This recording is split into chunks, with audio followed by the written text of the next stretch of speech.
Si pudieras meterte en la máquina del tiempo y viajar a 1969, te encontrarías con algo espectacular. Lo que estás viendo no es un desierto cualquiera. Es una de las cataratas más poderosas, completamente seca. En el verano y el otoño de 1969, el lado estadounidense de las cataratas del Niágara se quedó sin agua durante 6 meses. Los investigadores querían estudiar la pared rocosa de las cataratas. Temían que se volviera demasiado inestable a causa de la erosión. La erosión es el proceso por el cual las fuerzas naturales como el agua y el viento desgastan los materiales terrestres. Por ejemplo, si ves que el hielo de los glaciares se vuelve turbio, significa que se está produciendo erosión. 3 saltos que cruzan la frontera internacional entre Canadá y Estados Unidos forman juntos lo que conocemos como las magníficas cataratas del Niágara. Sus nombres son Catarata Canadiense, Catarata Estadounidense y Catarata Velo de Novia, de mayor a menor según su tamaño. La catarata estadounidense se encuentra en su totalidad del lado de ese país, mientras que la canadiense está principalmente en el lado de Canadá, dividida por la Isla de la Cabra. La catarata Velo de Novia, la más pequeña de todas, está en el lado estadounidense, pero separada de las demás por la Isla Luna. ¿No te parece que Estados Unidos y Canadá tienen una frontera natural genial? Muchos no creían que se pudiera ir en contra de la naturaleza e impedir que fluyera una cantidad tan enorme de agua, pero fue posible. Hizo falta una presa de 182 metros a través del enorme río Niágara para cerrar estas asombrosas cataratas.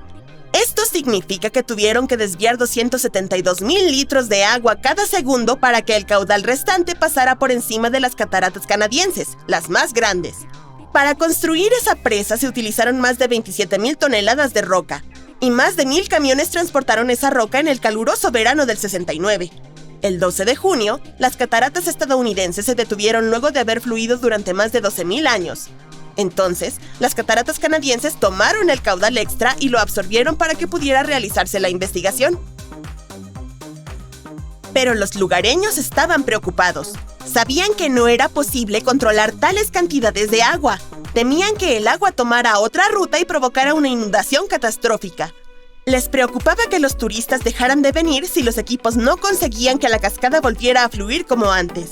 Pero los turistas siguieron acudiendo, incluso ese mismo verano, y tuvieron una oportunidad única de ver algo a lo que nadie había accedido antes ni después. Durante ese periodo se construyó una pasarela provisional a solo 6 metros del borde de las cataratas, ahora secas. Ayudaba a los trabajadores a limpiar el fondo de lo que antes era un río.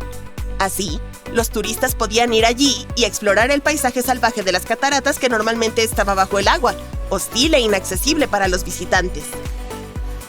Mientras exploraban el fondo seco de las cataratas, los investigadores se toparon con millones de monedas diferentes que la gente había arrojado al agua durante décadas, quizá para pedir un deseo o con algún otro propósito. ¡Vaya! Un chanchito de las cataratas del Niágara. La mayoría de esas monedas fueron retiradas. Me pregunto quién se las habrá quedado. Pero desde hace un par de décadas, cada vez vienen más turistas. Imagínate todo lo que podrían encontrar ahora. Más monedas, por supuesto, pero también cámaras perdidas, drones errantes, teléfonos móviles y otras cosas que los visitantes descuidados podrían dejar caer accidentalmente en las cascadas. La idea de eliminar toda el agua y convertir las cataratas del Niágara en un desierto resultó ser posible, pero puede que haya que volver a hacerlo. En 2020, los medios de comunicación informaron que 2 puentes peatonales de las cataratas del Niágara debían ser sustituidos o reparados. No es de extrañar, ya que tienen casi 120 años. Estos puentes están situados por encima de los rápidos. Los expertos debatieron si debían desviar el agua una vez más o no. La gente habla mucho de las cataratas del Niágara, y algunos creen que están entre las más altas del mundo, pero la verdad es que no es así. Son famosas, preciosas y sobrecogedoras, pero en lo que a altura se refiere, hay casi 500 cataratas en todo el mundo que son más altas que el Niágara. Tomemos como ejemplo el Salto del Ángel, situado en Venezuela, cuya altura es de 979 metros. Pero lo que hace que las cataratas del Niágara sean tan especiales entre las demás es la cantidad de agua que fluye por ellas. Las cataratas muy altas no suelen tener grandes volúmenes de agua. La combinación de todas esas enormes cantidades de agua y la altura es lo que hace que las cataratas del Niágara sean tan impresionantes. Además, son unas de las más rápidas.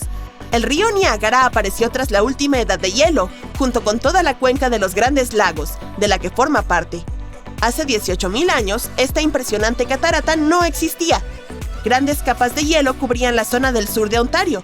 Tenían entre 1,5 y 3 kilómetros de espesor. A medida que las capas de hielo se desplazaban hacia el sur, fueron creando las cuencas de los Grandes Lagos. Luego se derritieron, liberando enormes cantidades de agua en las cuencas. En general, el agua que bebemos es agua fósil. Solo el 1% se renueva a lo largo del año y el 99% restante procede de las capas de hielo. La península del Niágara no ha estado bajo el hielo desde hace casi 12.500 años. Cuando el hielo se derritió, las aguas resultantes empezaron a bajar, por lo que más tarde se convirtió en el río Niágara, el lago Erie y el lago Ontario. Tardó mucho tiempo, pero el agua acabó erosionando los acantilados y formando estas espectaculares cataratas. Seguramente te habrás dado cuenta de que el río Niágara es asombrosamente verde. Este color específico nos indica lo poderosa que es el agua cuando se trata de erosión. Cada minuto, las cataratas del Niágara arrojan más de 60 toneladas de minerales disueltos. Todo eso, junto con la sal disuelta y la roca finamente molida, hace que el color sea tan magnífico. Los habitantes de Estados Unidos y Canadá, o más exactamente, más de 1 millón de personas que tienen acceso a la zona, utilizan las aguas del río Niágara con distintos fines. Por ejemplo, para pescar, obtener agua potable, realizar actividades recreativas como nadar, navegar y observar aves, producir energía hidroeléctrica y mucho más. La primera central hidroeléctrica del mundo se construyó a finales del siglo XIX junto a las cataratas. Pronto empezó a dar sus frutos, porque la población obtuvo electricidad gracias a ella. Pero esta electricidad solo podía viajar 90 metros, así que había que realizar algunas mejoras. Nikola Tesla fue quien aceptó el reto e hizo los cambios necesarios. El científico descubrió que la electricidad podía viajar largas distancias si se utilizaba una corriente alterna. Hoy, varias centrales eléctricas ubicadas en las cataratas del Niágara proporcionan más de 2 millones de kilovatios de energía. Bien, te diré otro dato interesante. 1969 no fue el único año en que las cataratas del Niágara se detuvieron. En 1848, el agua no fluyó por allí durante casi 40 horas. Las cataratas ya eran muy célebres entre los turistas y una fuente de energía útil para la población local, así que no es de extrañar que todos entraran en pánico. Esta vez la culpa fue de la naturaleza. El hielo bloqueó el nacimiento del río Niágara. Un granjero estadounidense fue el primero en darse cuenta. Era el 29 de marzo y salió a dar un paseo justo antes de la medianoche. Pronto se dio cuenta de que no oía el potente rugido de las cataratas. Rápidamente se dirigió a la orilla del río y se quedó inmóvil, conmocionado. Apenas había agua. Las fábricas y los molinos tuvieron que cerrar porque dependían de esa agua. Las tortugas vagaban por allí. Los peces no sobrevivieron. Algunas personas dieron un paseo por el fondo del río y se llevaron como recuerdo todo lo que encontraban allí. Pero 2 días más tarde, el 31 de marzo, la gente oyó un estruendo lejano río arriba. Cada vez se acercaba más y el rugido se hacía más fuerte, hasta que un muro de agua apareció ante sus ojos. Y una de las mayores atracciones del mundo, que millones de turistas visitan cada año, volvió a funcionar. Magnífica y al fin y al cabo, invencible, como debe ser.